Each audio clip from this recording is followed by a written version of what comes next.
Good afternoon everyone and welcome back to the Rah Rabbit.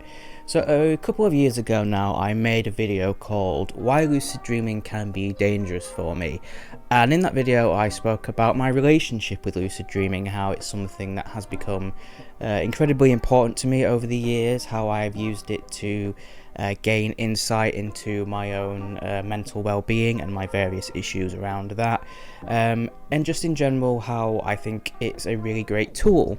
But at the same time, I am someone who does have a lot of different mental health issues, and I can be very fantasy prone, and occasionally if things are going kind of bad for me, I can kind of struggle differentiating between what is real and what isn't. I get very lost in my own head, in my own mental imagery.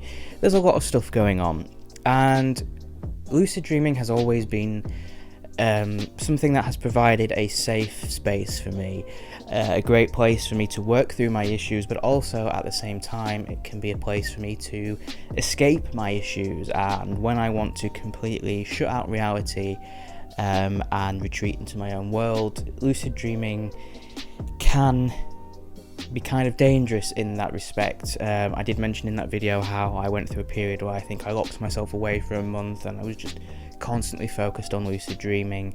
I am someone who could very easily just give up everything and escape into my own world. So yeah, that was what that video was about. In this video I'm going to talk about why spirituality can be dangerous for me. Now, why I'm talking about that is because although for me lucid dreaming isn't a spiritual practice, it's not something that I incorporate into my own kind of spiritual stuff. When I started learning about lucid dreaming and interacting with people online, I was introduced to a lot of other things, because lucid dreaming, a lot of people do tend to see lucid dreaming as a spiritual practice, so a lot of groups I was a part of were very much focused on that. So I was then opened up to a world of things that previously I hadn't had access to before, or didn't really know much about or care about. So for me, I'm not really a spiritual person. I'm definitely not a religious person. I don't have any religious beliefs. I would consider myself an atheist in that I just don't believe that there is a higher power or a godlike being as such. I kind of just see the universe as this force, its own power. There's no agenda to it. Things just happen because they just happen.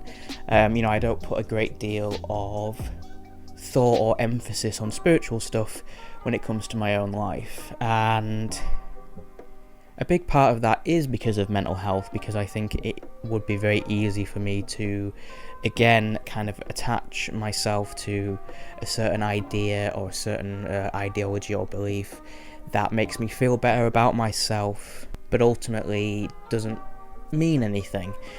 So when I started learning about lucid dreaming and interacting with people and meeting people with a more spiritual side to them, a lot of people seem to think I have some kind of gift, and that isn't me saying that. Trust me, it's not. It's other people, because of my voice hearing experiences or my other personalities or whatever you want to call that stuff. A lot of people have suggested to me that maybe I have access to a different realm, or I can travel between dimensions or timelines, and I'm talking to maybe past lives or spirits or things like that. Now, if you're somebody who has similar experiences to me, whether you hear voices or have dissociative identity disorder, perhaps you do see your symptoms, for lack of a better word, as being something spiritual. Maybe you see your alters as other people, and that you have access to, maybe you have your own belief system, and honestly that's fine by me. I really couldn't give a shit what other people want to label their own experiences, because I'm not experiencing them, I'm not them. It's got nothing to do with me. For me personally, again, it's this thing of I know I have these experiences, and trust me, I would much prefer to think that I have some kind of superpower or ability to cross dimensions, rather than me just being traumatized and broken and damaged. I would much rather the former. And I mean, okay, you know, maybe I'm being a bit harsh on myself by calling myself broken and damaged, but again, I think most people would prefer to think that they have some kind of ability rather than face the fact that they have been through something traumatic, or they have, you know, life hasn't been particularly great and they have these experiences, of course. And as I said again, if people, whatever people believe about their own experiences, got nothing to do with me. But when people say these things to me, it doesn't really give me comfort, because I know that if I went down that rabbit hole, it would be very hard for me to come back out. There have been times, particularly with Darren, who is the sort of angry, paranoid, defensive voice or alter. When I first started hearing him, I was like 11, 12 years old, and he spoke a lot about just stuff that was kind of a bit out there. Again, it was kind of vaguely spiritual, but a lot of that was to do with different timelines and different dimensions, and being able to, you know, communicate to each other from different timelines and stuff. It was all kind of a bit, I don't know, Darren has kind of always been a bit on the psychotic side, and you know, I fell into that, and I totally kind of believed that that was the case. And why that is dangerous for me, I guess, is because I need to have some contact with reality, because I could very easily just give up on it. Like, just although I have a lot of things here that I love and I'm grateful for, and you know, of course there are reasons to live and there are reasons to be part of this reality, you know, I feel very disconnected from people. I'm very dissociated. I don't really feel like I'm real. I don't really feel like the world is real.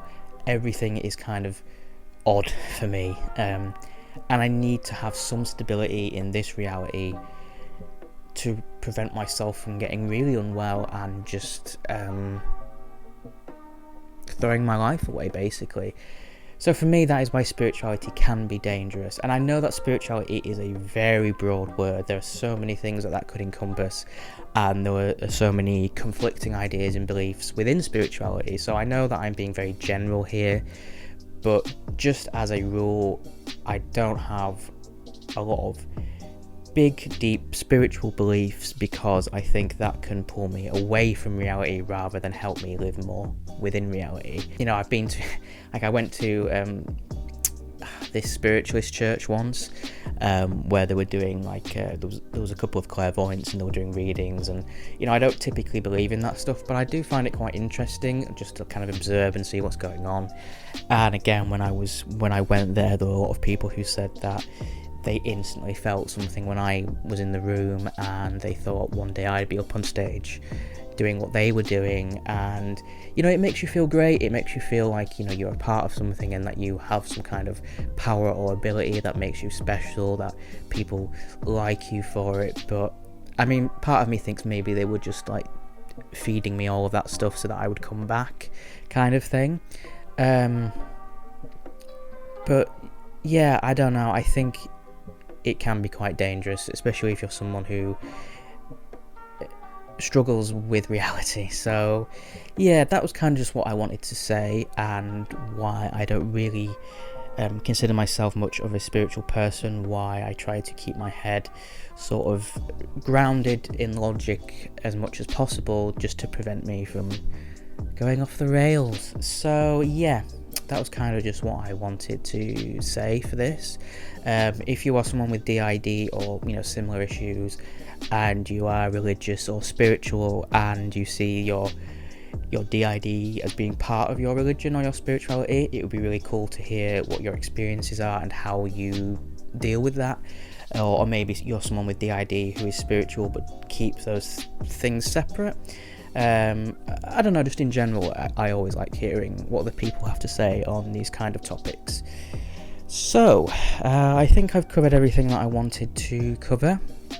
So yes, thank you very much for watching, guys. All of my relevant links will be in the description below if you want to go and check those out. And yeah, thank you very much for watching, guys. I've been Max, aka the Rara Rabbit. I'll see you in the next video.